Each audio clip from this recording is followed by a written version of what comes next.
Good morning, everybody. Topic is Mana Yantra, a traditional instrument as a teaching aid.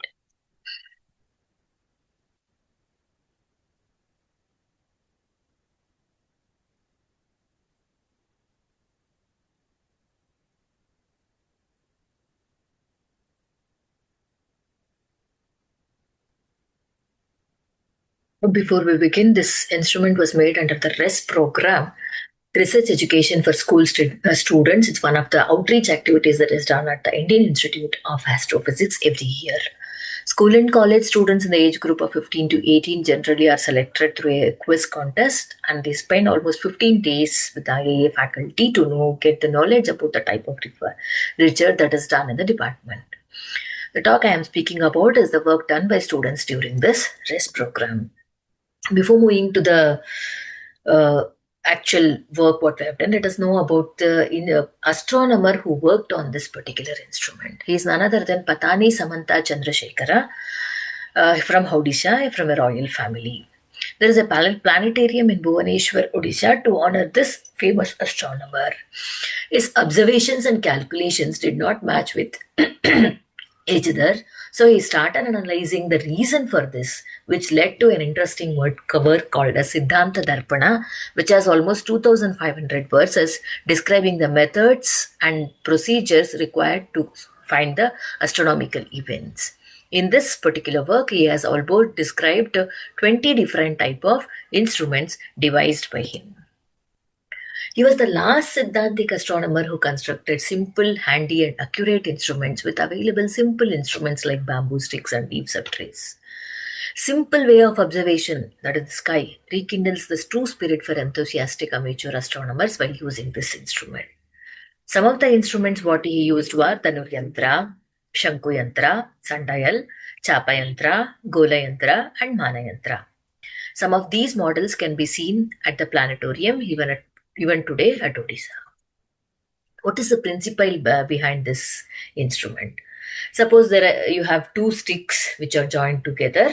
Let B1 be the length of the horizontal arm from the fixed position O to one end, and P1, P2 be the heights on the vertical arm, marking the coincidences in the first reading and the second reading, and D be the distance. That's the principle. Then when you observe the same principle, you apply the similarity of triangle principles for the triangles EFB and OAG to get from the same conditions AO by DC is equal to GO by GC. Similarly, from the triangles EFB and BOA, you get AO by EF and BO divided by BF. So using the equality of all these principles, everything, and simplifying, you can find both height and distance of the different objects, what you are going to measure.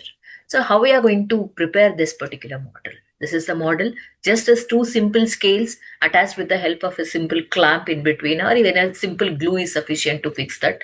So it's very easy to construct this instrument, and in between, in the center, you're going to make small holes which are equidistant, which are equally spaced also, which face the horizontal arms.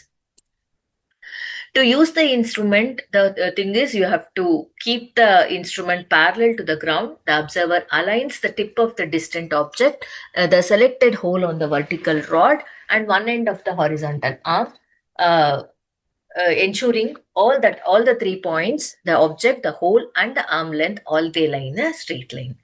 The specific hole on the vertical rod that matches the alignment is marked on a paper strip for recording purposes.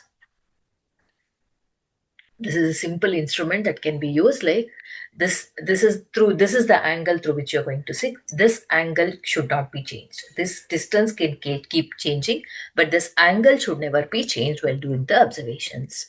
That's the important information that you have to record before using this information. For additional accuracy, the observer moves backward in a straight line, commonly by distances of 20, 50, 100, and so on, and repeat the process from the new position. This second new measurement allows for precise calculation of object's height using the principle of similar triangles. Then what all you can do using this simple instrument? You can measure the heights of tall buildings under different cases. You can make the baseline same as the building. You can mount this particular instrument on a table or on a on a small table and then start observing. Then you it at a different elevation. Keep this instrument itself at an elevated height and then find out. Or you, when you can't measure too high distances, you can compare two different objects and then find a measure the distance directly. Then you can also measure the height of the altitude of the sun and derive the local solar time. It's just simple as your new moon, simple, accurate in daylight. When what you use the same procedure as in what you do in new moon. And if the students are familiar with the spherical trigonometrical concepts, then you can extend this to up to using for finding the hour angle, which is related to altitude alpha and declination delta, and use the simple trigonometric formulas. If the students are not familiar, even the small similar triangle principle is sufficient. And the other one is simple right angle triangle property is sufficient to use this instrument. Then you can also measure, instead of having the holes this way, if you have the holes on this side and hold the instrument like this, then you can measure small angular separations in constellations like Ursa Major and so on. The angles that can be measured here are very small. Even parallax concept can be used here. If you can devise different methods of this same anayantra, you can attach a small protractor and a small thread-like thing to measure the angles directly. So they can design their own methods or models based on the same principle to use this instrument. So students will be more excited to use such type of simple instrument. Now with the construction procedure and the materials required are very simple and small. Because of this, what happens, every student can have a different model and they can use it. Once they have this instrument in hand, they'll automatically start using these things to observe different objects in the sky. So like this, if it explores like traditional instruments which were constructed easily centuries ago, that with simple sticks, coconut sticks or leaves, whatever it is, simple raw materials. Now we can use it even today.